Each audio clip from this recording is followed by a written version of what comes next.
सास की सोच।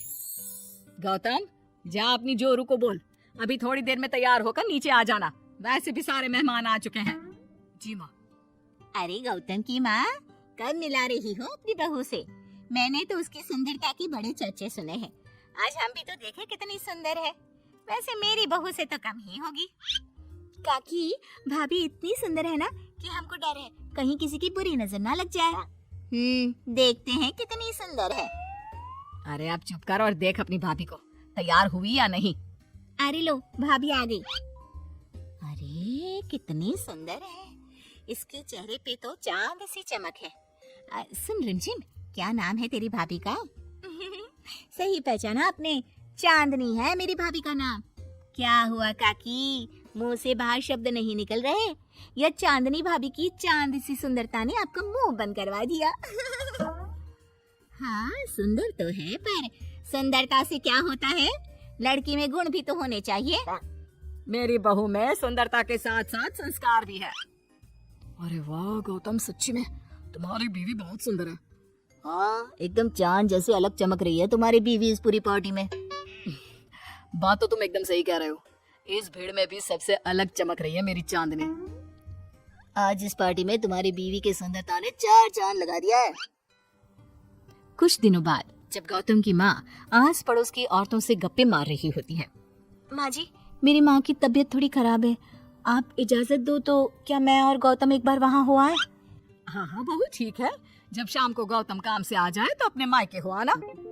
ये क्या, उसने बोला और तुमने जाने दिया? हाँ, अभी उसने बताया तो सही, उसकी माँ की तबीयत खराब है। लेकिन तुमने जाने क्यों दिया? तुम्हें मना कर देना चाहिए था। लेकिन क्यों? अरे तुम्हारी बहू को अभी शादी किए थोड़े ही दिन हुए हैं और वो अपने मायके जा रही है। अरे घूमने थोड़ी ना जा रही है, वो अपनी माँ को देखने जा रही है। अरे कुछ नहीं जानती, बहुत भोली हो। ये बहुएं बस बहाने बनाती है अपने मायके जाने के लिए। मैं तो कहती हूँ तुम अपनी बहू पे थोड़ा ध्यान दो। एक तो तुम्हारी बहू रूप की सुंदर है, कहीं तुम्हारे बेटी को बहला फुसला ना दे। अरे लेकिन वो ऐसा क्यों करेगी? और वैसे भी वो ऐसी नहीं है, वो मेरा बहुत ध्यान रखती है। तुम ना आजकल के बच्चों को नहीं जानती। शुरू शुरू में ये सास की सेवा करना, परिवार का ख्याल रखना बहुत अच्छे से जानती है और पीठ पीछे अपने पतियों को परिवार से अलग होने की सलाह देती रहती है। क्यों बहनों, क्या मैं गलत कह रही हूँ? हाँ वैसे बात तो सही है आपकी। और पता है, मेरी बहन के बेटे की शादी को अभी 1 महीना भी नहीं हुआ और उसका बेटा अपनी बीवी की हर बात मानता है। और तो और अपनी बीवी के लिए अपनी माँ से लड़ता भी है। पूरा का पूरा अपनी जोरू का गुलाम बन गया है। तुम्हारी बहू वैसे भी इतनी सुंदर है, ऊपर से पढ़ी लिखी भी है। और आजकल की पढ़ी लिखी लड़कियां अपने पति को चिकनी चुपड़ी बातों में फंसाकर अपना काम निकलवाना जानती हैं। हाँ। अरे हाँ, पर मेरी बहू चांदनी समझदार है। हाँ यही तो बात है, तुम किसी के चेहरे पे देखकर उसके दिमाग में क्या चल रहा है वो थोड़ी ना बता सकती हो। और हाँ, अपनी बहू के चांद से सुंदर चेहरे को देखकर धोखा मत खा जाना। अरे जरूरी थोड़ी ना है जो इंसान चेहरे से सुंदर हो वो मन से भी सुंदर हो, क्योंकि चांद पे भी तो दाग होते हैं। थोड़ी देर बाद सभी अपने अपने घर चले जाते हैं। शाम को चांदनी और गौतम घर आते हैं। और बहू, माँ को देखाई? जी माँ जी, अब थोड़ा ठीक है। बहू, अब तुम्हारा घूमना फिरना हो गया हो तो घर के कामों में मेरा हाथ बटाओ। जी जी माँ जी। मेरा ये घुटनों का दर्द कभी भी शुरू हो जाता है। बहू, लगता है आज सारा काम तुझी को करना होगा। कोई बात नहीं माँ जी, काम ही तो है, काम तो होता रहेगा। आप पहले अपना ख्याल रखिए। ठीक है, अब तू इतना बोल ही रही है तो मैं अपने कमरे में आराम करने जा रही हूँ। अगले दिन सुबह जब गौतम ऑफिस के लिए निकल रहा होता है। माँ, अब कैसा है तुम्हारे घुटनों का दर्द? ज्यादा तो नहीं हो रहा? नहीं तो शाम को चांदनी आपको डॉक्टर के पास दिखाएगी। तुझे किसने बताया? बहू ने?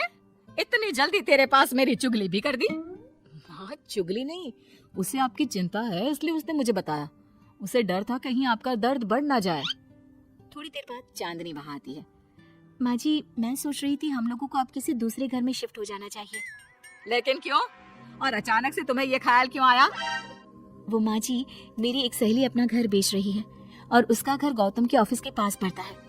और देखिए ना, गौतम को यहाँ से ऑफिस कितना दूर पड़ता है और आपके लिए भी बाजार दूर पड़ता है। अगर हम वो घर खरीद लेते हैं तो हमारा कितना फायदा है। गौतम को ऑफिस के लिए दूर नहीं जाना पड़ेगा और आपको जब शॉपिंग जाने का मन करे आप जा सकती हो। ऊपर से वो मेरी दोस्त है तो वो हमें घर थोड़े कम दाम में भी बेचेगी। हाँ, बात तो तुम सही कह रही हो। कोई जरूरत नहीं है घर बदलने की। और तू तू क्या अपनी बीवी के हाँ में हाँ मिला रहा है?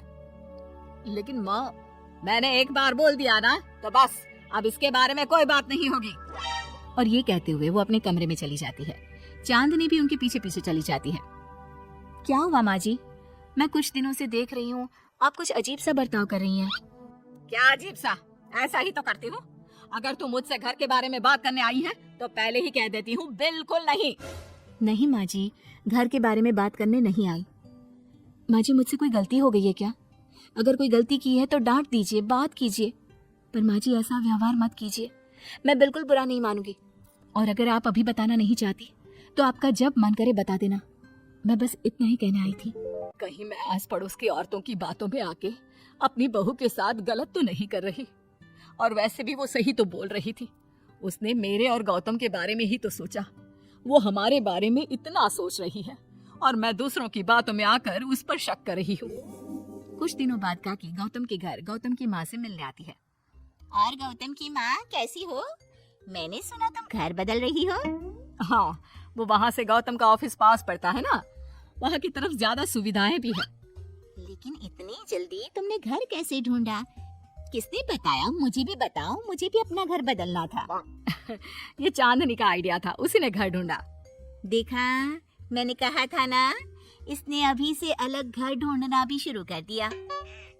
देखो, इसमें मेरी भी रजामंदी है। और तुम क्या मेरी बहू की जासूसी करने यहाँ आती हो या मेरा हाल चाल पूछने?